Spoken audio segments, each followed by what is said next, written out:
Hello guys, हाय। जैसे कि हमने देखा कि पिछले हफ्ते में कैसे कैसे सारी पिछले हफ्ते जैसे कि ऑलमोस्ट ये सोम मंगल बुध बृहस्पति शुक्र, सोमवार को गिरावट आई। सोमवार को ये जो पिछला जो फ्राइडे 18 अक्टूबर का जो फ्राइडे था, उसमें एक बुलिश मोमेंटम बना 51,000 से सीधा 51,000 से सीधा ये 51 ये जैसे कि थर्सडे को सेलिंग आई थी निफ्टी में।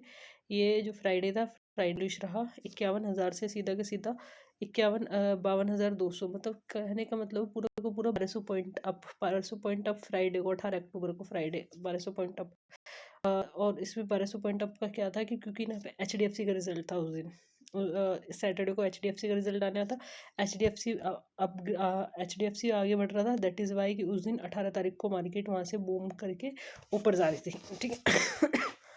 ये जो मार्केट की चालाकियाँ है ना, मार्केट बहुत चालाक है। जो मार्केट की चालाकियाँ है, जैसे कि 18 तारीख को रिजल्ट था, तो जैसे सोम मंगल बुध मंगल और बुध को मार्केट साइडवेज करती है। इन 2 दिन अपना कंट्रोल रखना है कि भाई सैटरडे को है HDFC का रिजल्ट, तो इसमें मोस्ट प्रोबेबिलिटी मंगल और बुध को देखा जाएगा। जो होगा, जैसा होगा, कैसे भी होगा, जब तक ये 52,000 के ऊपर 52,022 के ऊपर नहीं निकलेगा, ना कॉल लेनी है, ना 52,000 के उसके नीचे निकले, ना पुट लेनी है। तो यहाँ पे जब सेल्फ कंट्रोल आएगा ना, तो ही चीज़ें ठीक ठाक वे में हो पाएंगी, नहीं तो नहीं हो पाएंगी। कि तुम HDFC का रिजल्ट है, उससे पहले तुम कुछ भी लेके रख लो।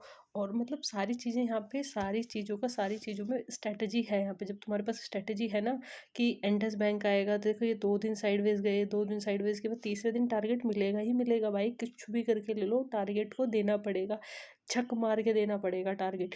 जो एक रूल है ना ट्रेडिंग में, वो रूल फॉलो होता है भाई। ट्रेडिंग एक सर्कल से चलती है कि पहले ऑप्शन सेलर को पैसा देगा, फिर ऑप्शन बाइंग को पैसा देगा। भाई दो दो लोग गुथरे, सेलर और बायर में फाइट हो रही होती है। तुम्हारे बीच में कोई फाइट नहीं है सेलर और बायर्स में, ठीक है। तो यहाँ पे वेट करना पड़ेगा, ये 51,000 ये वाला वेट करना पड़ेगा। तो यहाँ पे HDFC का था, तो वहाँ पे बुलिश हुआ।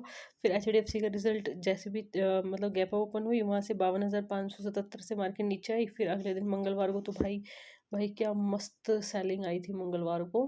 फिर निफ्टी थी।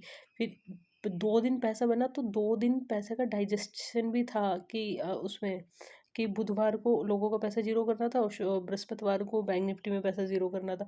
वो डाइजेशन, 2 दिन का डाइजेशन, ये 2 दिन का डाइजेशन, फिर 2 दिन का डाइजेशन। फिर यहाँ पे भी मैं चाहती हूँ जो डाइजेशन है, 2 दिन का डाइजेशन, मतलब सोमवार और मंगलवार 2 दिन का डाइजेशन हो, तीसरे दिन बुधवार को जो पैसा मिले ना, वो दबा के पैसा मिले, और बुधवार को पैसा बनेगा। और जैसे कि मैंने पहले भी तो मेरे कहने में बोला था कि इसका टारगेट ये बियरिश होगा, और मार्केट एक बार दोबारा से इस लो को टच करने आएगी। इस लो को टच क्यों करने आएगी? क्योंकि ये लो बनाया था पिछले हफ्ते, एक यहाँ पे होल्ड कैंडल हुआ, ये लो को टच करने आई, ठीक है। फिर निफ्टी में देखो, निफ्टी में भी सेम चीज़ हुई। क्योंकि निफ्टी में मैं तुम्हें ये चीज़ बता देती हूँ, निफ्टी में क्योंकि यहाँ पे 2 दिन का होल्ड था निफ्टी में, और उसके अगले दिन, और उसके अगले उसमें वो होने लगी। और मंथली में एक बार देखोगे ना, निफ्टी में मंथली में ये 23,750 के आसपास आनी है ये, ठीक है। तो ये चीज़ें हैं। तो यहाँ पे तुम्हें हफ्ता देखना पड़ेगा, मंथली देखना पड़ेगा। तो वो सारी चीज़ें करनी ही पड़ेगी एंड ऑफ द डे।